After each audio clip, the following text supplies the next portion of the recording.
ونفتح اللمبة.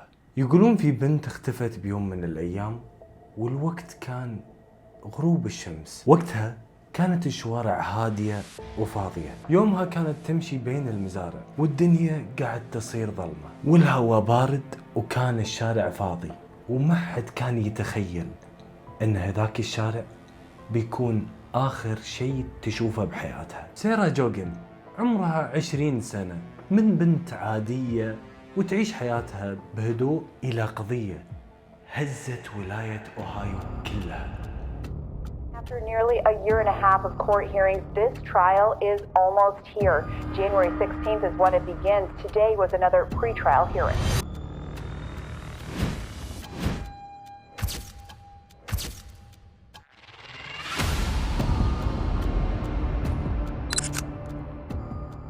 قصتها بدت بسيطة، ممكن كانت مختفية أو طفى تليفونها من الشحن، كانت يعني اختفائها كان شيء عادي. بس لما الشرطة بدأت تدور تخلي أقوى محقق يحس بقشعريرة. دراجة سييرا كانت واقفة بنص المزرعة، السماعة كانت مرمية على التراب، وكان جنبها بعد في خوذة دراجة نارية حقت رجل، وأيضا بعد لقوا نظارة شمسية هم شكلها غريب حقت رجل أيضا. يعني بالعربي كان في شخصين كانوا هني، وواضح من الأدلة اللي لقوها جنب دراجتها كأنه واحد منهم ما طلع حي. هلا وغلا وكرتون حلا. قصتنا اليوم احتاج تحليلك معاي، لأني بحثت بهالقصة واكتشفت أن في أشياء غريبة قاعد تصير ما انكشفت من وجهة نظري. بس قبل أن نبلش أبيك تسمعني وتركز معاي شوي، تضيفني وتدعمني، وأبي أوصل ل20,000 متابع، وكلنا نعتبر عائلة واحدة وانت تقدرون عليها. ننقل أحداث ونروي قصص يكون لها هدف أن توعيك وتاخذ الحذر من الناس. أشياء قاعد تصير بهالدنيا ودك تعرفها. لا تنسى الإضافة والتعليق واللايك، وتشجعني أكثر بتعليقك. معاك أخوك السعدي، أقول لك القصة وبختصرها لك.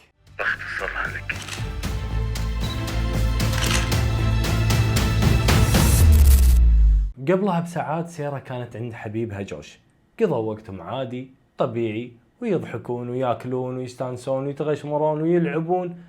كان الوضع طبيعي جدا. لما بدأت تغيب الشمس قالت له أنا برد بيت أهلي قبل لا يصير الليل. جوش كان راكب دراجة نارية وقال لها بطريقة يعني غريبة شوي، ضحك ابتسم وقال لها خليني أرافقك شوي بالطريق أتطمن عليك.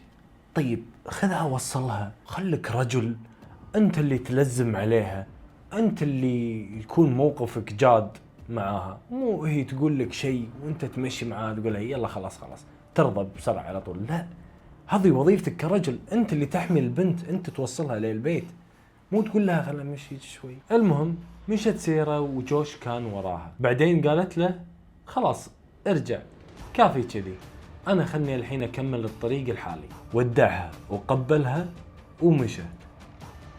ومن ذيك الليلة اختفت. بعد ساعات جوش حاول يتصل فيها بس ما ترد. دق على أهلها وبلغهم، قالوا له أنت متأكد كل هالوقت وما وصلت؟ من هني بلشت الكارثة. الشرطة طلعت تدور بكل مكان إلى أن وصلوا إلى المزرعة. هناك لقوا دراجة وسماعات وخوذة، بس الغريب الخوذة مو مالت سيرا، واضح انها حق شخص ثاني. قال جوش حق المحققين أبيك تركز شوي على كلامه وتشغل مخ المحقق عندك. اسمع ايش قال هي كانت لابسة سماعة وما كانت تسمع اللي حولها، ويمكن كان في شخص يمشي وراها وهي ما قاعد تسمعه إلا إذا صار شيء مفاجئ قدامها، ويمكن أحد فاجأها. من كلامه تأكدوا أن السماعة اللي لقوها في الأرض حقت سيرا. بس هني السؤال اللي قلب كل شيء، منو كان معاها في الليل؟ الضابط قال شيء غريب، الخوذة مال الدراجة نارية والنظارة حقت رجال، بس وين صاحب النظارة والخوذة؟ أول اسم طلع ببالهم وببالكم جوش حبيبها، لأن آخر شخص شافها وكان راكب دراجة بعد. تذكرون لما قلت لكم إنه هو قال لها إني بمشي وراك علشان أتطمن عليك؟ تعتقدون إنه ممكن يكون هو؟ التحقيق كان معاه طويل، أسئلة كثيرة وجوش كان قاعد قدامهم وكان مرتبك شوي، بس مع كل سؤال كانت الإجابات تصير أوضح. الولد ما كان يخفي شيء، كان يجاوب على كل سؤال، والأهم إن عنده شاهد يثبت إنه بعد ما ودعها راح حق بيت صديقه وقعد معاه. الموضوع بدأ يكبر والاف بي اي دخلوا بالقضية، وتدرون إذا الاف بي اي دخلت بالقضية معناته الموضوع كبر وصار رأي عام. إنسانة اختفت وهي كانت تبي ترجع لبيت أهلها، الناس قامت تسولف عنها، تنشرها بالبرامج التواصل الاجتماعي، صورها وصور حبيبها، قنوات الأخبار كلها قامت تسولف عنها. الموضوع كبر بشكل مو طبيعي. فعلا فكر معي شوي، شلون بنت عمرها 20 سنة تختفي بطريق مفتوح، يعني طريق عام؟ معقولة ما حد شافها؟ معقولة ما حد لاحظ شيء؟ شنو هالقضية الغريبة؟ بعد يومين من اختفائها واحد من الجيران بلغ عن شيء غريب صار بالمنطقة هذيك. قال لهم كنت ماشي في طريقي وشفت رجال كان واقف صوب المزرعة وكان قاعد يدف شيء برجوله. الشرطة على طول تحركوا بنفس اللحظة وتوجهوا للمزرعة. الرجال هذا اسمه جيم وورلي، ساكن قريب من المكان اللي لقوا فيه الدراجة، ولما فتشوا بيته كانت أول ردة فعل للمحققين صدمة. في أدوات غريبة لقوها، سلاسل، قيود، أغراض ما لها تفسير. بس الغريب كان جيم عايش حياة طبيعية، يساعد الجيران، يضحك، يتكلم كأنه إنسان طبيعي عادي. بس مع ذلك في مثل يقول المظاهر خداعة، وكلنا نعرف هالشيء. في ناس تجيك كأنها ملاك وآخر شيء تكتشف أن داخله شيء ثاني، داخله إنسان ما كنت متوقعه، شكله يعكس تماما اللي داخله شرير، شكله ملاك. في قصة بعد أنا تكلمت عنها بعرضها لكم، اللي هي قصة التيك توكر القاتلة اللي قتلت أختها. طبعا الكل كان يشهد أنها كانت إنسانة طيبة وخلوقة، الكل كان يقول عنها أنها ملاك، كانت تتصور، وحتى متابعينها في التيك توك كانوا يقولون عنها أنها إنسانة جميلة وخلوقة وأخلاقها جميلة، لكن اللي كان داخلها كان شيء ثاني. شوفوا القصة وراح تعرفون معنى الكلام اللي أنا قلته لكم الحين. الشرطة قررت تفتش المزرعة كلها، فتشوا السقف، المخزن، الاسطبل، فتشوا كل شيء موجود في المزرعة، كل شبر بالمزرعة فتشوه، بس للأسف ما لقوا شيء واضح، إلى أن واحد من المحققين اكتشف لوح خشب موجود على الأرض، وكأن اللوح هذا كان يخبي شيء تحته. وفعلا شالوا اللوح هذا ووخروه وشافوا حفرة صغيرة فيها سلم خشب أو درج خشب ينزلون فيه. المكان كان مظلم، كانت ريحته تخنق، ما في أكسجين كافي، وكانت ريحته كريهة. نزل واحد من رجال التحقيق، وبهاللحظة صارت الصدمة اللي ما حد نساها. لقوا داخل الحفرة أدوات تقييد، شرشف، شعر طويل نفس لون شعر سيرة. المحقق انصدم، وقف وقال بصوت مبحوح لقينا شيء. جيم وورلي مسك ودخلوه غرفة التحقيق. أول ما جلس ابتسم ابتسامة خبيثة وقال تدرون الناس دايما تسيء الظن، أنا لو قدامه كان سطرتها على عينه. كان واثق من نفسه ومعطيهم رياكشن إنه ما له علاقة بالجريمة، بس مع كل سؤال كان صوته يتغير، إلى أن فقد أعصابه وقال حتى لو عرفتوا ما راح تعرفون شنو صار وقتها فعلا.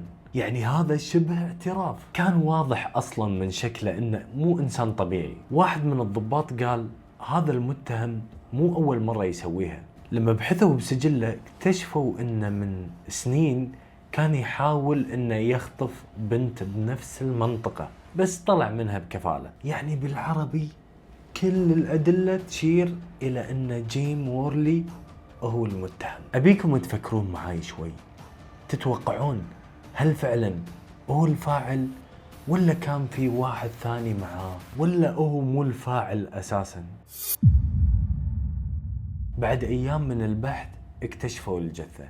تدرون وين لقوها؟ كانت مدفونة بمكان بعيد عن المزرعة، بطريقة تدل ان المجرم كان مرتب كل شيء من قبل. انتبه على هالنقطة هذه. القضية تسكرت على جيم وورلي وانحكم بالإعدام، بس الشيء اللي خلى الناس ما ترتاح هو ان الأدلة كانت ناقصة شوي. في تفاصيل ما حد عرفها غير سيرة، وغير اللي كان معاها بهذيك الليلة. يقولون ان سيرة كانت تحاول تقاوم وان في شخص ثاني معاه، شخص ما انمسك. بعد قصتها الولاية قررت انها تغير قوانين الحماية، صار لازم كل شخص متهم بخطف او اعتداء يخضع لمراقبة إلكترونية، وسجلاتهم تفتح علنا قدام الناس. يعني راح ينفضحون، احسن يستاهل. ما حد قال له يخطف بنات الناس ويعتدي عليهم، خلي الناس كلهم تشوفون ان هذا الشخص ما حد يقرب لا حد يقرب منه. ممكن انك انت اللي خطفت هذيك، لا اخوي وخر عني. احسن شيء يستاهلون. الله ينتقم من كل شخص يفعل هالفعل هذا. المهم هذا القانون سموه قانون سيرة لأن دمها ما راح هدر. يقولون بعد القضية في ناس سمعوا صوت دراجة تمشي بنفس المكان اللي انقتلت فيه سيرة، واللي يمرون هناك يحلفون انهم شافوا دراجة نارية وضوء من بعيد بالمزرعة، نفس المكان اللي انقطعت فيه اثار سيرة. شكل السالفة ما خلصت. والله انا قلت لكم هذه القضية بصراحة معقدة، وانا قلت بقول لكم هالقصة هذه لان فعلا احترت منو القاتل بالضبط. هل انهم فعلا مسكوا في احد ثاني معاه؟ ابيكم تشغلون مخ المحقق اللي عندكم، لان فعلا ما كانوا يدرون اذا كان جيم هو الوحيد او في شخص ثاني معاه بعده حر الطليق. بس السؤال الغريب، اذا فعلا في شخص ثاني معاه وجيم انحكم بالاعدام، ليش ما اعترف على الشخص اللي ساعده او اللي كان شريك معاه؟ دامه بيموت مشنوق وهذاك بيعيش حياته ويستمتع فيها.